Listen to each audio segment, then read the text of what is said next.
Perfect. Okay, great. Thank you all for being here today.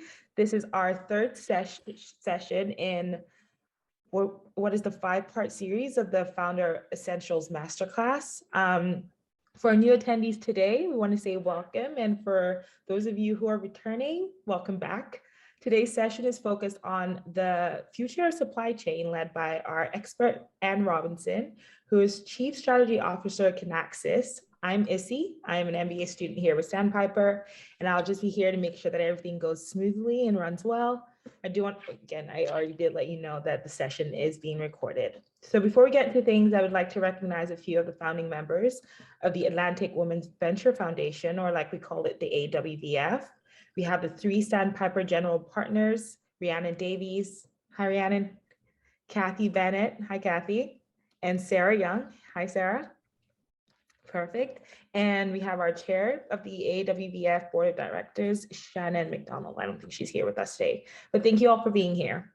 Would any of you like to say anything before we get started? I suspect everybody wants to hear everything Ann wants to say. So we're going to be hanging on for every word and then asking lots of questions. So let's look forward to it. Great, exciting. So today's event is, again, our third session in the 5-part series hosted by both the AWVF and Sandpiper Ventures.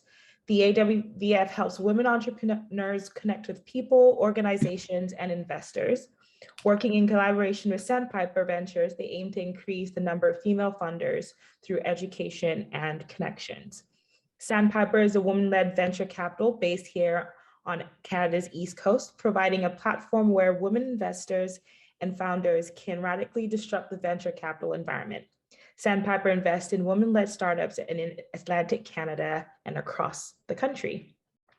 Both organizations have come together to create this education series to offer expert knowledge to female founders on their entrepreneur journey. We'll start with a 20-minute presentation from our guest, Ann, and then I'll open up the floor for questions at the end. So you can feel free to use the raise hand emoji with your camera on, or you can go ahead and type in your questions in the chat. I'll have my eye on that. So now what we're here for, I'd like to introduce Ann Robinson as Chief Strategy Officer and is responsible for accelerating Kinaxis strategy development to add further value to customers. She and her team collaborate closely with customers, external stakeholders, and the rest of the senior executive team to drive the strategic roadmap, thought leadership, and identify emerging technologies and new industry opportunities.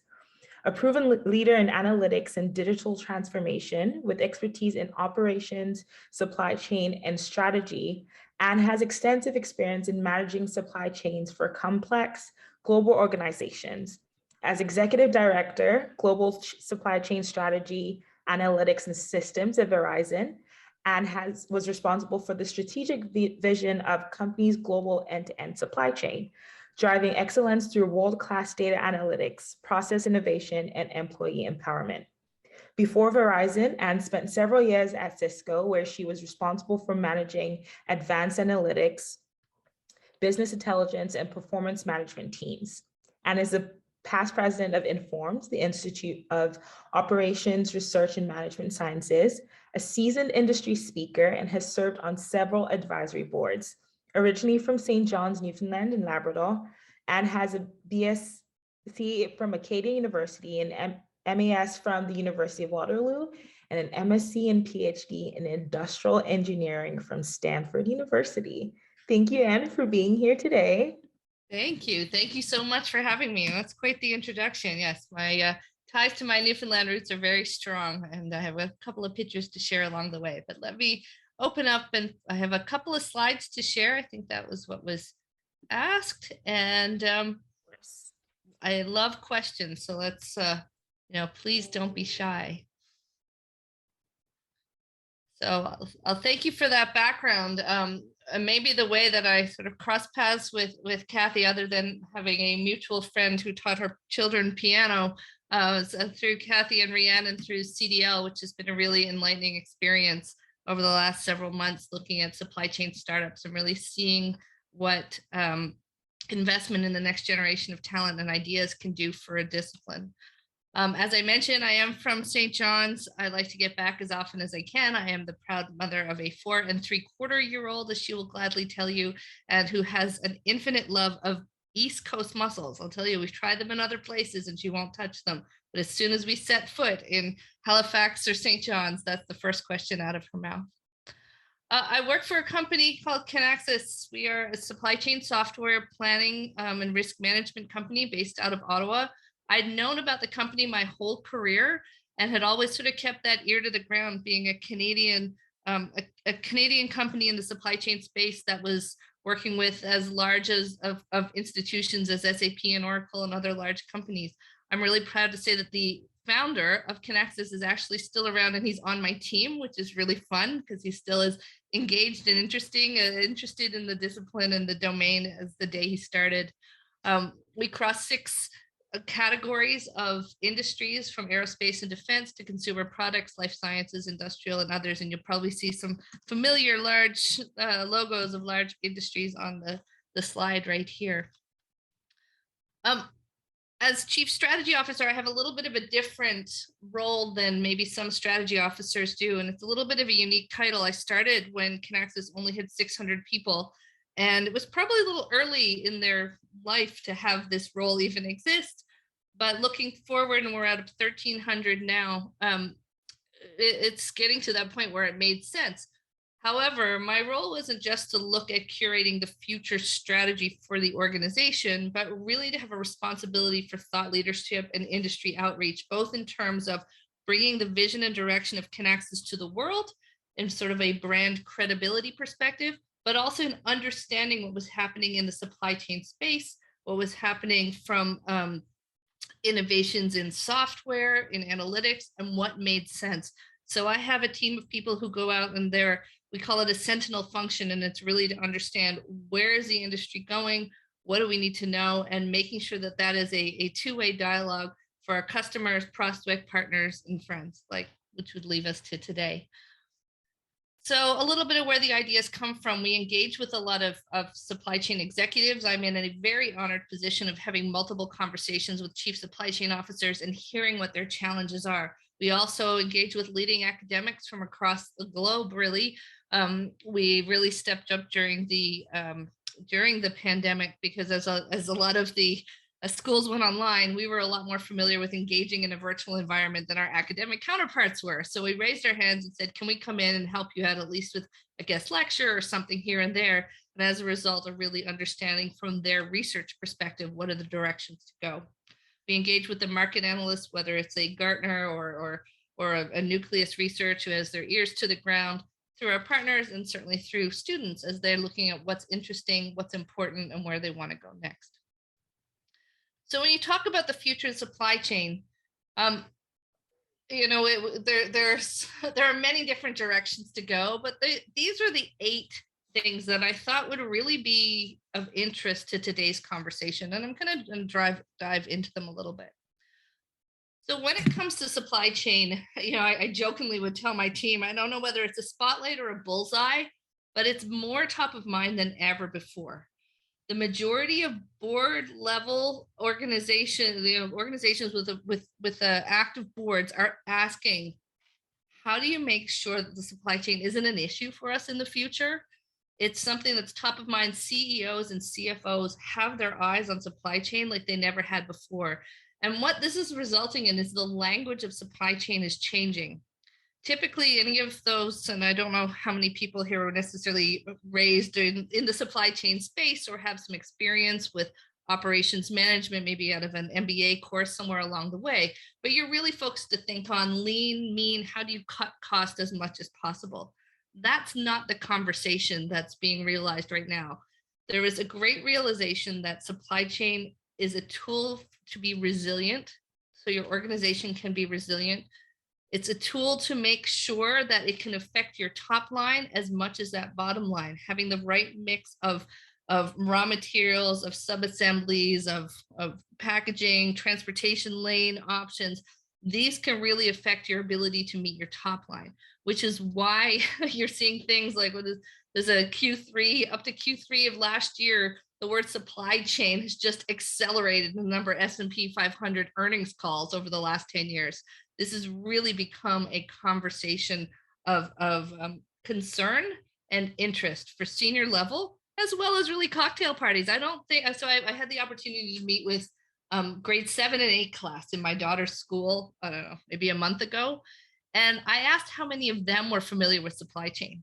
And I was surprised at how many people raised their hands. And part of that is because you can barely turn on the radio, or maybe somebody's, parent was trying to get a new car and couldn't because of supply chain. So it's really become a topic of interest around the dinner table as much as around the boardroom table.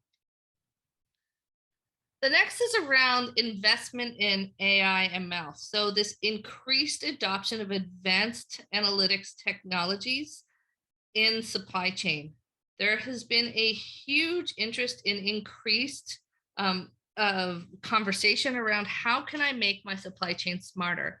Going back a little bit to what I just said around being resilient. Well, resilience in today's world really requires some dynamic adjustments of that supply chain. Oftentimes there's an impression that smarter analytics or AI ML can be the tool to actually get there. And in many cases, that's correct.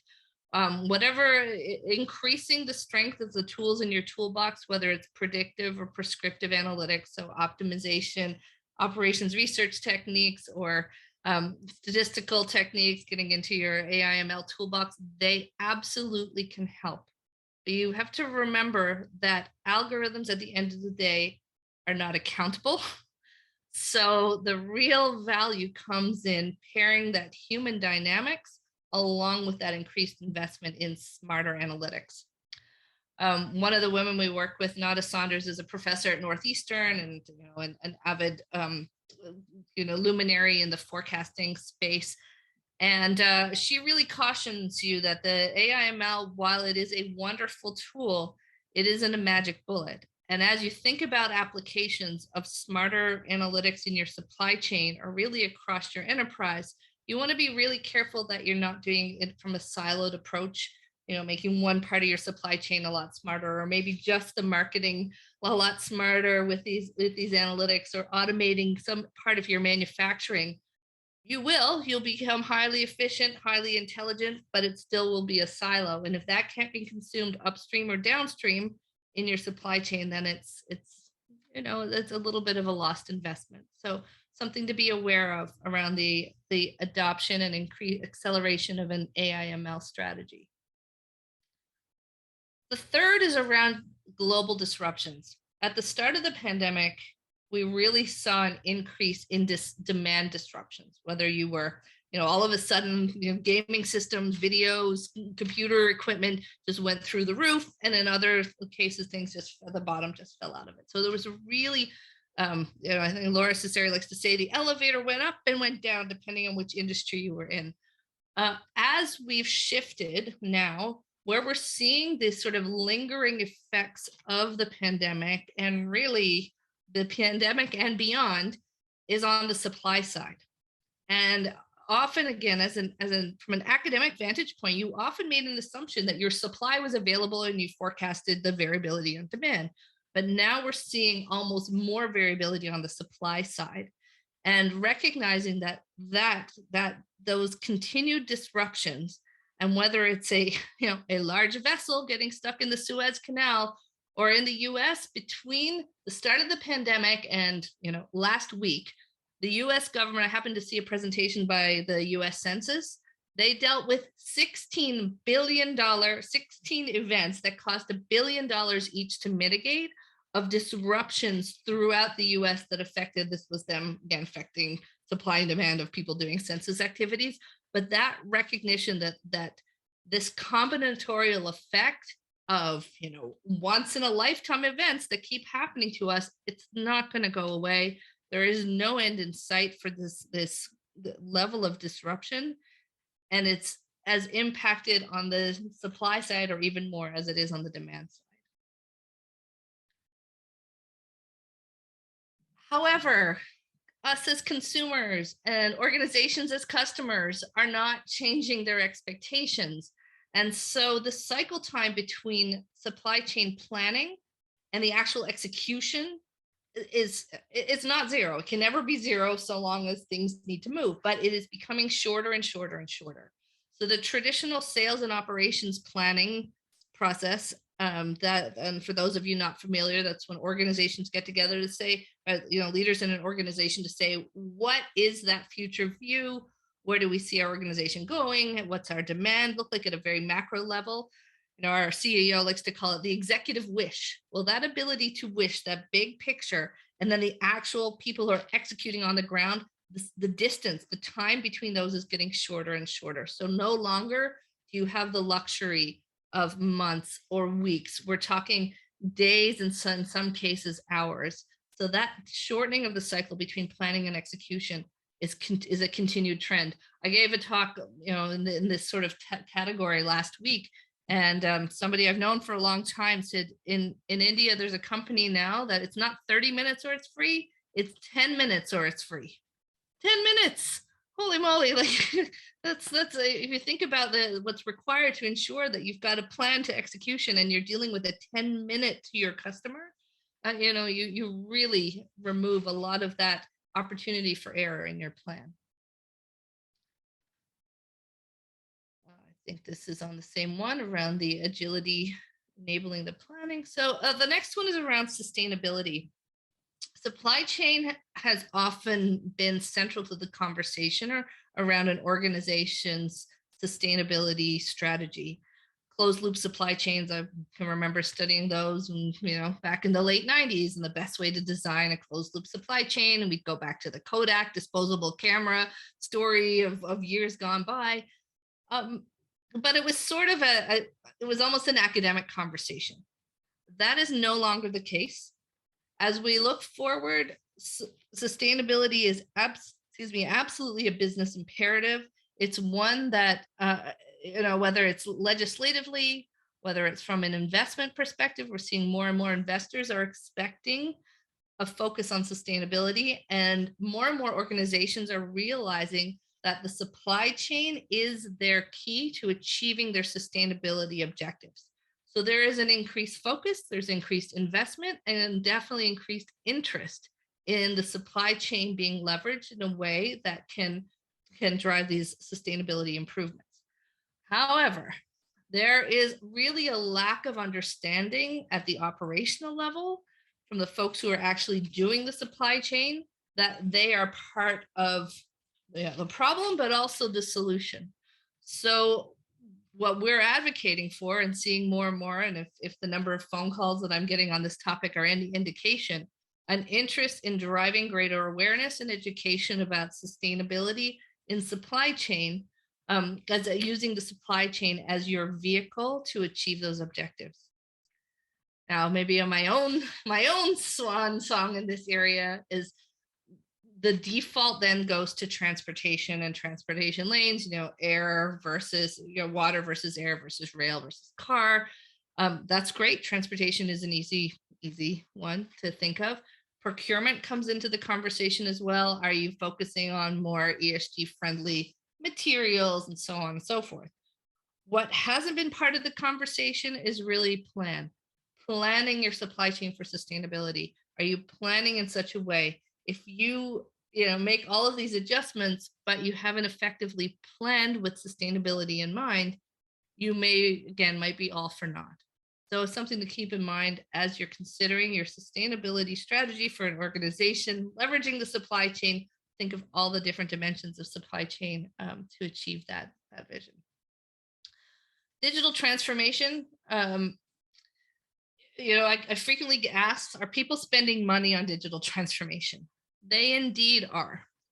They are not necessarily going as grandiose, I want to do the entire organization like they would once upon a time, but they are certainly focused on targeted ways that they can drive a more resilient supply chain, really targeted on how they can ensure that they have supply chains that are reaching that level of analytical maturity, operational maturity. That's where people are looking to spend their money. Cybersecurity, as we continue to digitize our supply chain and put sensors on everything that moves, the attack surface from a cyber perspective is much greater than ever before. So the opportunity to shut down your organization because of a cyber attack, the quintessential example, I think it was Target in the US that came in through their HVAC system.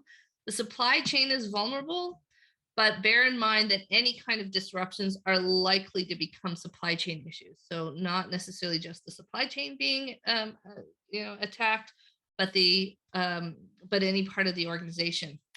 One of the Kinaxis board members, as we were having this conversation around cybersecurity and what it meant, said, somewhat hypothetically, during the pandemic, we all pivoted to digital pretty quickly. If there was a massive cyber attack, could we all pivot to going back to a physical world as seamlessly? I'm not sure that I know the answer to that. It's certainly an interesting one to think about.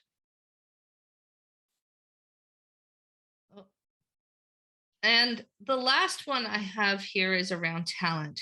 I'm not sure that I speak with a customer or prospect who doesn't ask me about talent. There has been a gap in supply chain, part of it because it wasn't necessarily seen as the sexy role and not necessarily a career path for people. But when you think about the current view of the supply chain professional, it's considerably different than it was 5 years ago, certainly 10 years ago. We're not just looking for data operators. We're not just looking for number crunchers. We need people that can act in the under the Deloitte phrase of sort of citizen data scientists, but with the supply chain bent. You need to know your domain, right? Understand the supply chain, sort of the analytics of supply chain.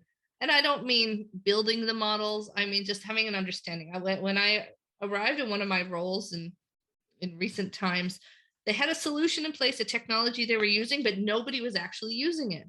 And part of the reason was they had a data set that had a lot of zeros with division by zero that caused the solution to go, spit out garbage numbers.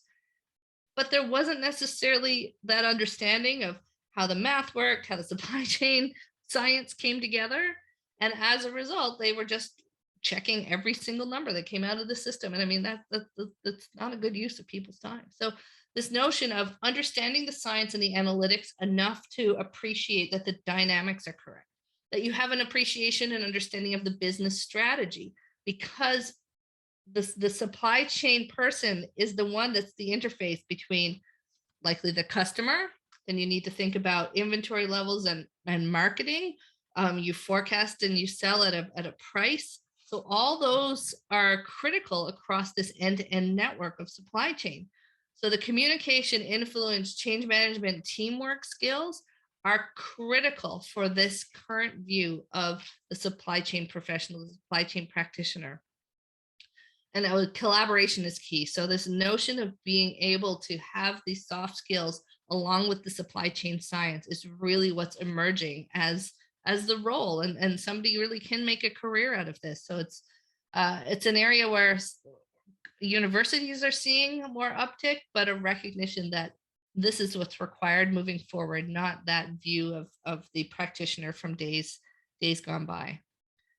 So I think we're coming up on the 20-minute mark here. If I had a few points to leave you with, supply chain is a top of mind topic for executives, general public, everybody. You can now bring this up at a cocktail party and you won't look like you're the really boring person that they brought in by mistake. Disruptions aren't slowing down. I think this is the new normal. The data you used last year and the year before are no longer just the great predictors of the future. This notion that we need to think differently. Supply chains aren't just focused on cost. We're talking about risk, resilience, top line impacts. Sustainability and cybersecurity are key considerations. It's part of the supply chain, but also levers for an organization to consider as they're looking at their sustainability strategies, their cybersecurity strategies. Leverage AI ML, automate the obvious, but recognize that human intelligence needs to complement that. And ultimately, talent curation is an opportunity. So if anyone has a bent towards curating talent for the future supply chain, I would say go for it. It is a rich landscape to enjoy and adopt. And with that, I'm leaving you with my email, my name. If you want to learn more, I'll encourage you to join us in person or virtually for to learn more about supply chain and about Kinaxis. And with that, let me open it up to questions. Perfect. Thank you so much, Anne, for such an insightful session. I mean, I feel like everyone here has some question to ask, so feel free to use the emoji, the raise hand emoji, or type it in the chat, and then you can unmute yourself and go ahead and ask. I'm going to stop sharing so I can see all of you. I'm not sure if I see anything yet. Not yet. Okay. We have a bold contestant. I do have questions prepared, so I could sort of get the ball rolling with those. So, okay, actually we have Erin. Thank you, Erin. Okay. Why not? Someone has to go first. First of all, thank you, Anne. That was way too much to capture. That was so insightful, and I've already requested the deck. So thanks for that. That was excellent. You touched on this when you talked about the disruptions, but I wanted to come back to that because we're often asked. And sorry, maybe I should introduce myself. My name's Erin McKean. I'm co-founder and COO at Takea Technology, where we've re-engineered the N95 respirator, and we're currently gearing up for manufacturing. So this was an incredibly relevant conversation for me to be joining today. So when you were talking earlier about the disruptions in the supply chain, I mean, we're asked about that all the time. How are you mitigating this, especially when you're bringing medical devices to the forefront to workers that absolutely need them, and they need them delivered on time. And so, I mean, we have risk mitigation strategies, but we're a small company, we're a startup. So AI and a lot of the data analytics and those kinds of things aren't necessarily practical for us. So what are some of the kind of mitigation strategies that are practical for startups? Yeah, that's a great question. So when somebody asks me this question, the first thing I always tell them is to really understand your supply chain, because it's amazing how many people like, well, I ordered it from, wherever, but they don't actually understand, are you 1% of that company's order, or are you 50% of what they're providing? Do they have rare materials that you're not aware of? Is there something in this may not be totally relevant to you, but glass came up as a big conversation during the pandemic, and then we ran out of glass for vials for the vaccines. Well, there was a lot of conversation sort of about glass before it actually trickled down to there's a problem with the being able to put vaccines in test tubes. So what are those leading indicators? Because you really have good transparency into your full supply network. Look where you might have a critical situation where you're using a particular supplier, but many others are using that same supplier. And then are there other options? I can remember, Rexall is a pharmacy in Ontario. I don't know. I'm not really familiar with it, but the CEO said, in one of our meetings said at the start of the pandemic, there was concerns about hand sanitizer, and they weren't getting they couldn't figure out why, but it turned out it was like the spring inside of the hand sanitizer bottle wasn't available. So then once they realized if they stopped ordering the pump and put it in bottles without a pump, then all of a sudden they were getting the supply they needed. So really understanding what those challenges are. And I think that it's amazing how many people do not have even a basic understanding of their supply chain. So they're caught, whereas you might have known a lot sooner that there was an issue. Excellent. That's really good insight and points. So basically how I summarize that is go deep, like go as deep as we can go on all the aspects of the supply chain. And just make sure it's well defined. Like, do you actually have some idea? Now I know contracts can get in the way and all this, but it's amazing if you're friendly and have the discussion with somebody, you'll learn a lot more. But what does it actually look like? What are your tier twos? Who are your tier two suppliers? That's great. Thank you so much.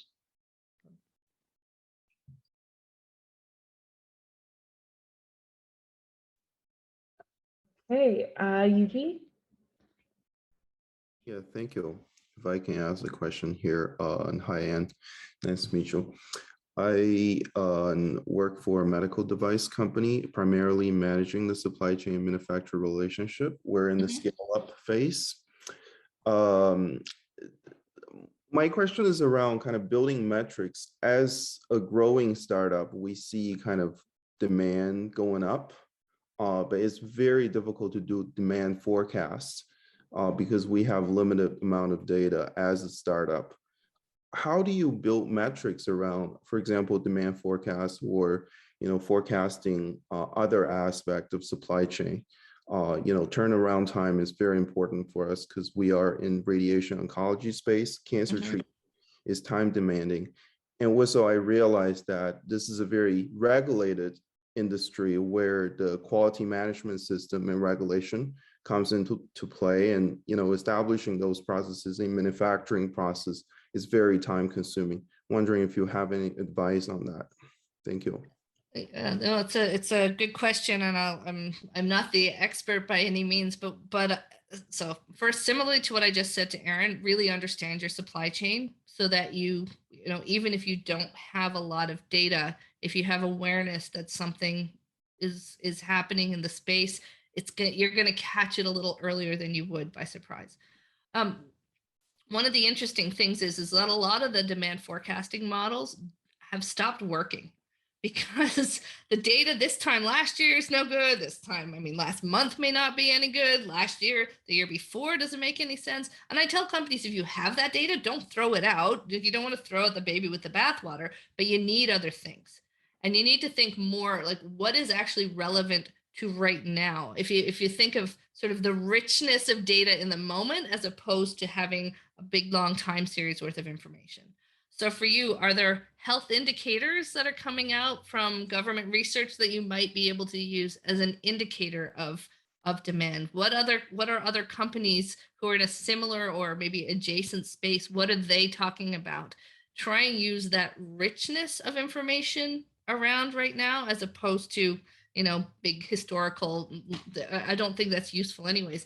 One of our life sciences customers at the start of the pandemic had a month's worth of demand in one day from a country that was trying to stockpile. So it just totally threw everything off. They're still doing goofy things. So I'm not sure that's gonna buy you a lot. I think it's those tangential indicators that are more short term that are gonna help you describe a lot more of what your demand's gonna look like. So visibility and richness of near term or external.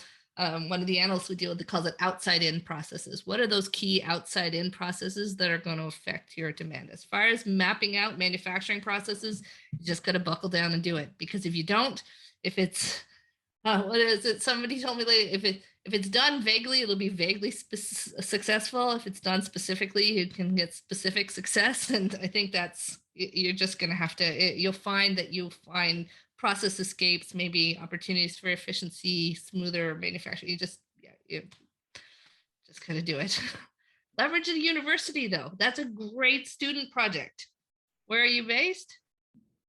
Oh, actually, you just gave me a great idea. That's a very interesting idea. Thank you. And where are you located? I'm located in Halifax, and we're actually spin outs from Dalhousie. So there are some great resources out there. There are some very great resources at Dal. And if you can't find any, let me know and I'll find somebody for you. Yeah, thank you. And yeah, great to see a lot of familiar CDL faces here. I used to work with CDL Oceans for 2 years.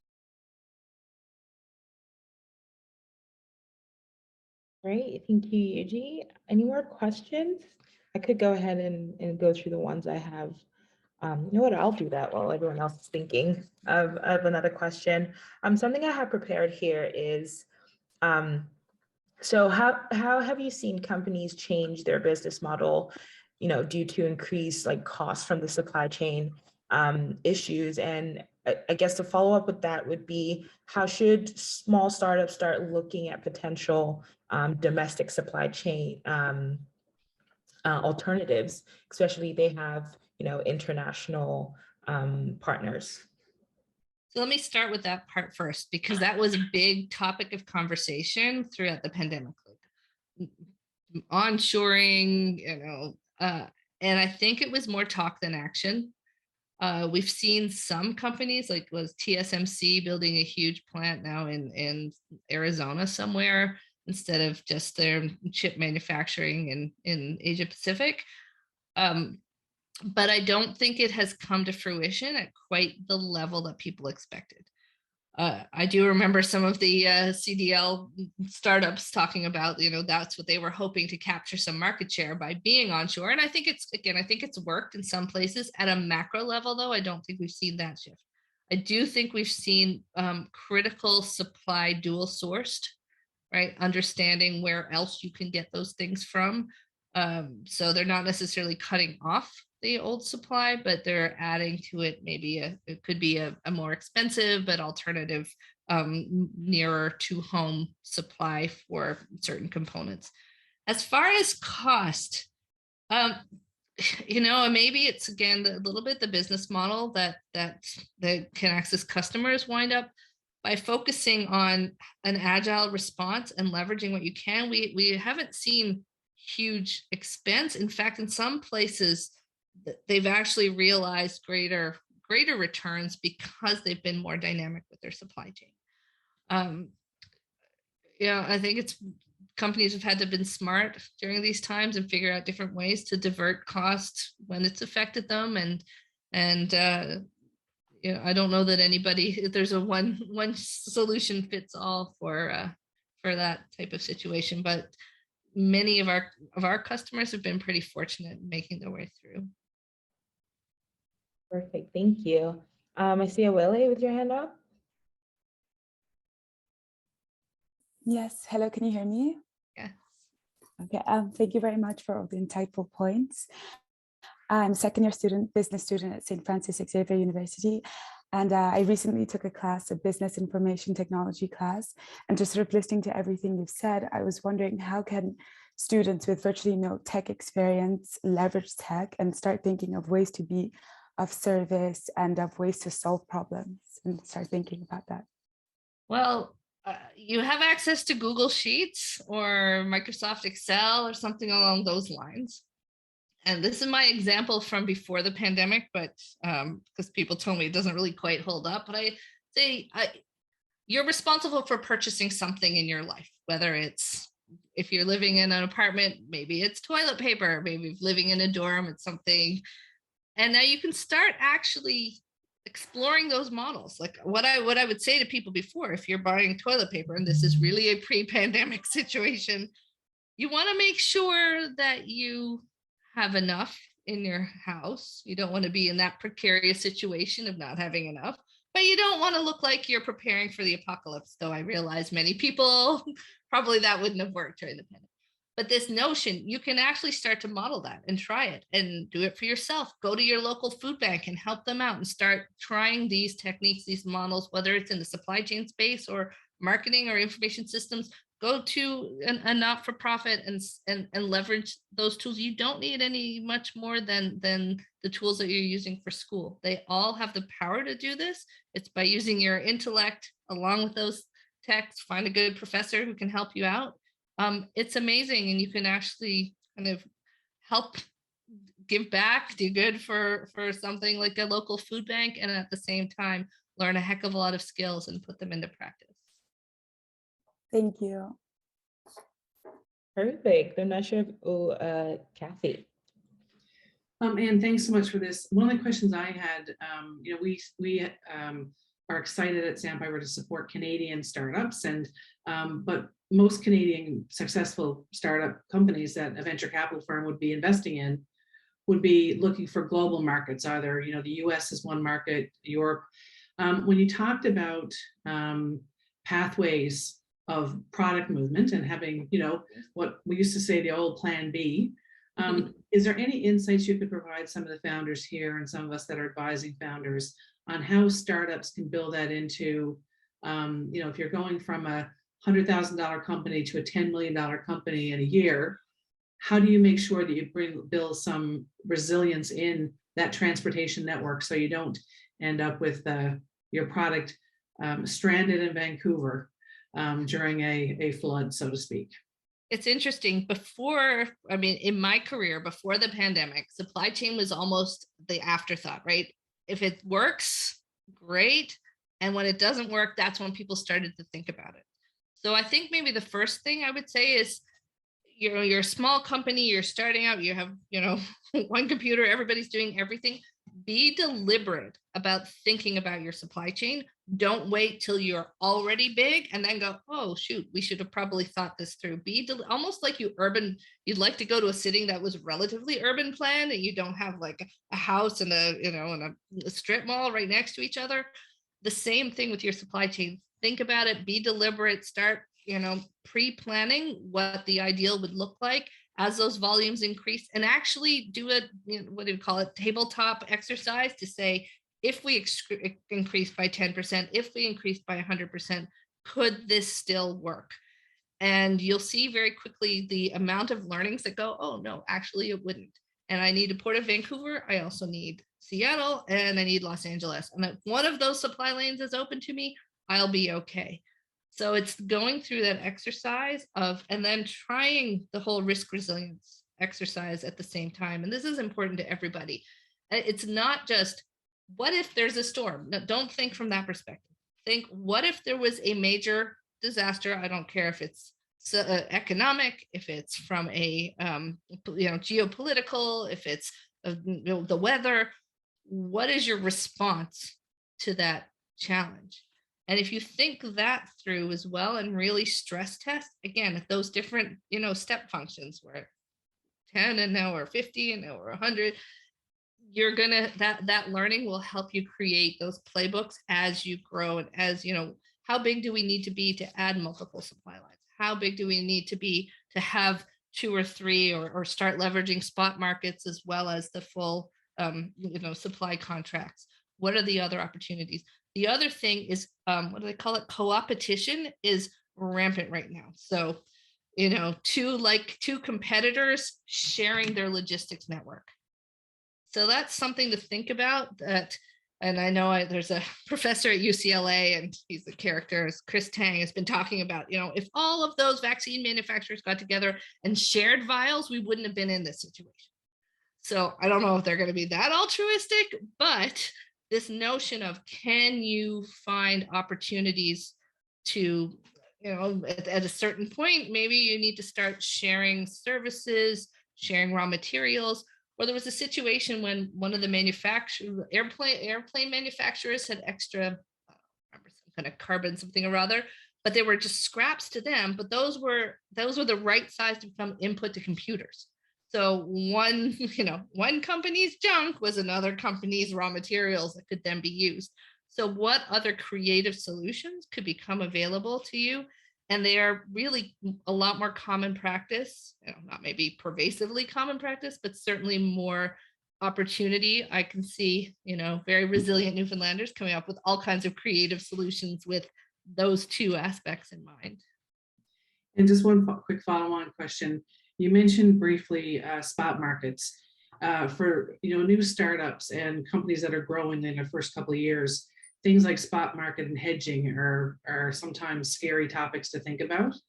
Are there any resources that founders or their teams can look to become even more informed on those practices that are considered to be, cost reducing in large corporations that a startup wouldn't necessarily have the insight to, but as they plan that trajectory, they could build the airplane while they're flying, but build it from a point of a really good playbook? Let me follow up on both of those and get some resources for you. I don't know anything off the top of my head, but let me follow up and get that. Super, thanks, Anne. Great. I know Megan has a question.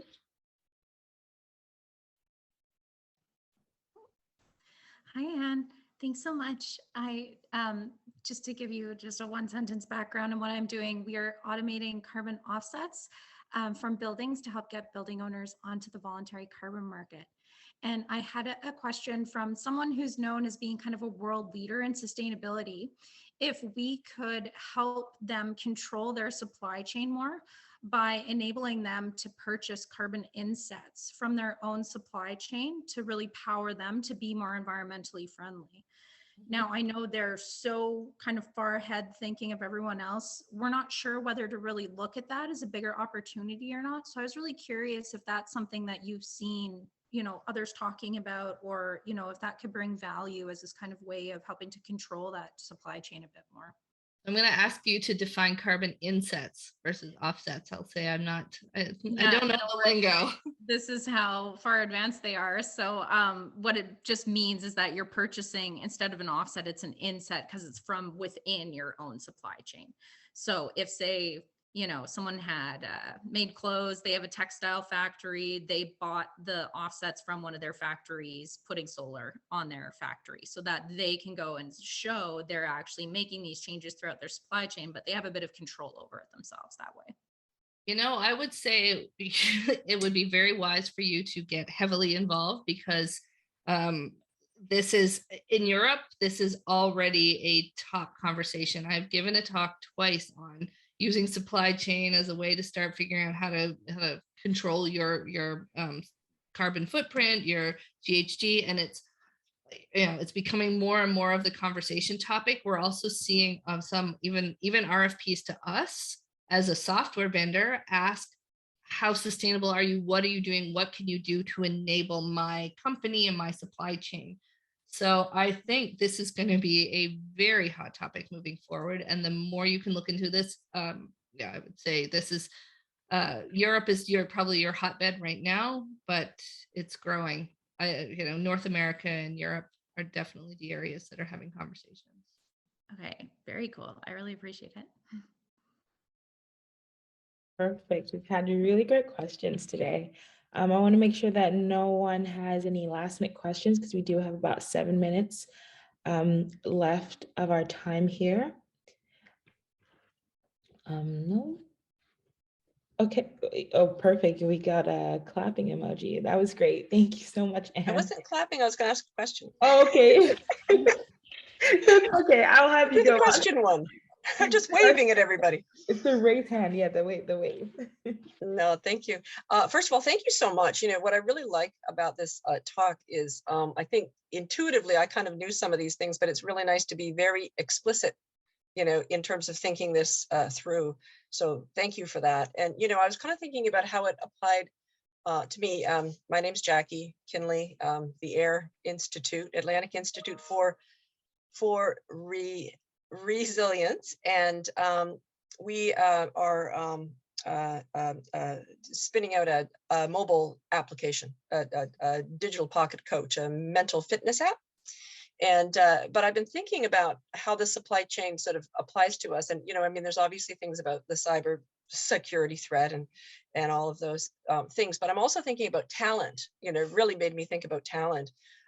Because we obviously need, content and all of those things. And so, it's just been really helpful for me to kind of hear this and think this through. I've noticed it, we think about resilience on a personal level when we work with people and at a team level, right? But obviously with isomorphy, we're thinking about larger systems. And so I've certainly seen the fragility of systems, and supply chains obviously being part of that. But it's a really interesting, it's just been interesting to think about this in a different way, and to apply it to our own business. So I just thank you very much. No, I appreciate that comment. One of the things to bear in mind is resilience is really an outcome. Right? Yeah. You are a resilient human because of, and for supply chains, we profess agility as one of the ways to be more resilient from a supply chain perspective. But that's something to keep in mind is as you consider those different systems, networks, humans, if resilience is the outcome, what are the elements that system human need to have that in fact rely, them to be resilient at the end of the day? So oftentimes we get people saying, can you make my supply chain resilient? Well, that's the outcome. We can make your supply chain agile so that it will be resilient. And it's a little bit of a tweak on the perspective. And I think it's an important one, particularly these days. Yeah, well, we could spend a lot of time talking about that. But I think you're right. It's a capacity of a system for sure. And it's an outcome. Yeah, absolutely. So thank you for that. That's very helpful. Okay, perfect. I think that was the last question. So thank you so much, Anne.